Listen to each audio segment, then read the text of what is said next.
Thank you, Sean, and to you as well. What do you think your interview added to this story? What do you think you cleared up or clarified?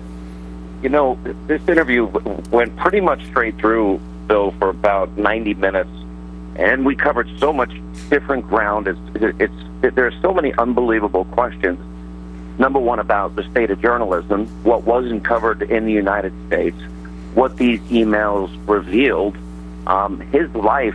I mean, it's a nice picture in the background there, but I can tell you the Ecuadorian embassy is extraordinarily small. He's not been outside to get a breath of fresh air or sunlight in 4.5 years in the embassy, 6 years total. And he's doing it, he would tell you, on principle, and we covered all the ground as it relates to WikiLeaks, and he is extraordinarily adamant that, in fact, no state party, no government. As a matter of fact, I asked him, did you ever talk to Vladimir Putin? No. Did you ever talk to any of his surrogates? No. Did you ever talk to Donald Trump? No. Any of his surrogates? No. Would you have given this information, revealed this information, if it was about Donald Trump? Yes.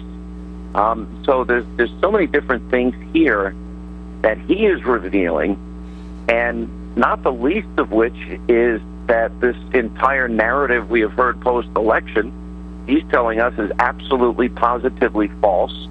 I used words like manipulation and propaganda. He was a little more generous in his description of it. At one point, you know, when he's using the words about Barack Obama was acting lawyerly, I think it was a polite way of him saying he's lying and he's manipulating the story. And he talked at length about how he believed it was an attempt to delegitimize Trump's victory. Now, a couple specific questions here. You've spent time with him now in person.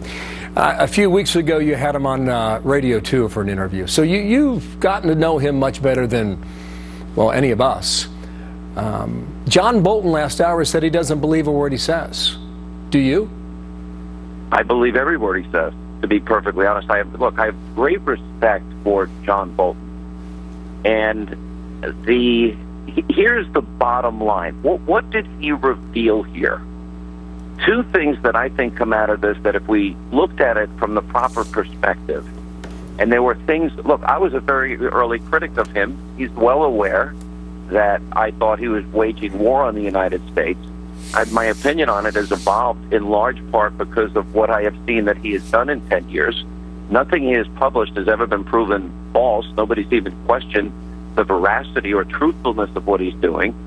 He gets information, just like the New York Times got information about Donald Trump's taxes illegally. They still ran with the story. They still published the story. I'm convinced that any media outlet that was colluding with the Clinton campaign, they would have run with the story. So the two things, what the United States ought to take out of WikiLeaks is, number one, as a country, we do not have cybersecurity, and if we don't fix it, we'll never have it. The second thing is, I think he exposed at a level I never expected. Now, I'm 30 years in radio, Bill. My 21st year on the Fox News Channel. I have been a staunch critic of government and government corruption all of those years. And what we learned in this election is how deeply corrupt, more corrupt than I think any of us would have imagined, the level of our politics is, and collusion with media outlets and campaigns. There is not objective journalism in America. And, of course, the media doesn't want to cover that story because it exposes them. Yeah. And when you see CNN is feeding questions to Hillary Clinton before a debate, or they're asking the DNC for questions for Donald Trump, well, that's a level of corruption. That's trying to influence an election. One other point. If we're worried about influencing elections, why did Barack Obama take $350,000 from the State Department, fund a group in Israel, send his political operatives to Israel to try and defeat Prime Minister Netanyahu? I mean, there's a big double standard here. This headline about him saying it was not a state actor or a state government or the Russian government, could it have been an arm that was working on behalf of Moscow? Well, I was did you ask him that specific question? Every which way I could possibly ask that question, including a report that had come out in the Daily Mail about a friend of his that went on the record and said that the actual information was handed personally over in a wooded area near American University. And to me, it was a moment that he felt some frustration about, but he wouldn't confirm or deny it. And this was a source within the Democratic Party that was disillusioned because what WikiLeaks revealed about how they totally colluded and betrayed Bernie Sanders in the nomination process, and also what he felt was dishonest and corruption as it relates to the Clinton Foundation.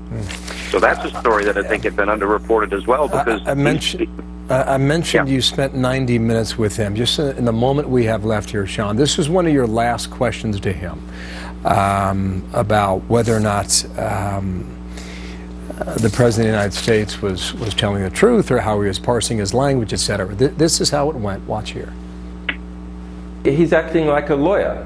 If you look at most of his statements, he doesn't say that. He doesn't say WikiLeaks obtained its information from Russia, worked with Russia. He's saying Russia's trying to influence the U.S. elections. Yes. So he and you also note that he doesn't say, from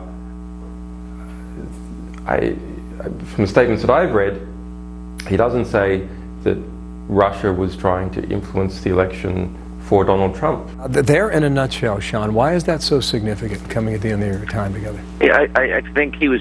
I asked him to speak directly. What would you say to Hillary Clinton? What would you say to Barack Obama? What would you say to the incoming president, Donald Trump? You know, he has first of all, his knowledge of American politics is at a level that most constitutional scholars would admire.